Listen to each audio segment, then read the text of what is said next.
ఇప్పుడు మనము ఒక నిజం మాట్లాడుకుందాం. మీరు ఇప్పుడు ఒక స్థితిలో ఇరుక్కుపోయారు. మీరు తరచూ చెబుతున్నది, మీరు ఈరోజు చెయ్యాలి అనుకున్నది రేపు మొదలు పెడతాను అని చెప్పడం. కానీ మీ మనసు లోతుల్లో మీకు ఇప్పటికే తెలుసు, నిజంగా చూస్తే రేపు అనే రోజు ఎప్పటికీ రాదు అని. ఇప్పుడు మీరు మారకపోతే 5 సంవత్సరాల తర్వాత కూడా అంతే పరిస్థితి ఉంటుంది. ఒక్క తేడా ఏంటంటే మీరు మరిన్ని పశ్చాత్తాపాలతో జీవించాల్సి వస్తుంది. మీకు ఇప్పుడు అనిపిస్తున్న సౌకర్యాలు ఏవీ కూడా నిజంగా సురక్షితం కావు. అవి ఒక మాయ.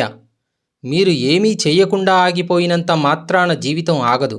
అది ముందుకు సాగిపోతూనే ఉంటుంది. ఇతరులు ఎదుగుతారు, అవకాశాలు మాయమైపోతాయి. కానీ మీరు మాత్రం అదే స్థితిలో ఉండిపోతారు, చూస్తూ ఆశిస్తూ ఏమై ఉండేదో అని అనుకుంటూ కూడా. ఈ స్థితి నుంచి బయటపడేయడానికి ఎవ్వరూ కూడా రారు. ఇదే సరైన సమయం అనే రోజు ఎప్పుడూ కూడా ఉండదు. మీరు ఇప్పుడే ముందడుగు వేయకపోతే మీరు మీ కలల్లో ఊహించుకున్న జీవితం అంతా కూడా ఇతరుల జీవితాల్లో చూస్తూ బాధపడుతూ ఉండిపోతారు. మరింత బాధించే విషయం ఏంటో తెలుసా? ఈ పరిస్థితికి కారణం మీరే అని మీరు తెలుసుకున్నప్పుడు మిగిలే బాధ. మీరు ఏం చెయ్యాలో మీకు ఇప్పటికే తెలుసు, కాబట్టి ఆలస్యం చెయ్యవద్దు. ఇక భయపడగాకండి. మీరు కోరుకునే జీవితం ఆ భయానికి అవతలి వైపు ఉంది. ఆ దశను దాటి ముందుకు వెళ్ళండి.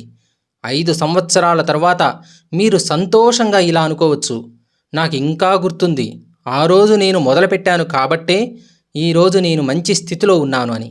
లేదా మీరు బాధతో అనుకోవచ్చు, అప్పుడే ప్రారంభించుంటే నా జీవితం ఇంకోలాగా ఉండేదని. ఇప్పుడు మీరు నిర్ణయం తీసుకోండి, మీరు ఏ రూపంలో ఎదగాలనుకుంటున్నారు అనేది.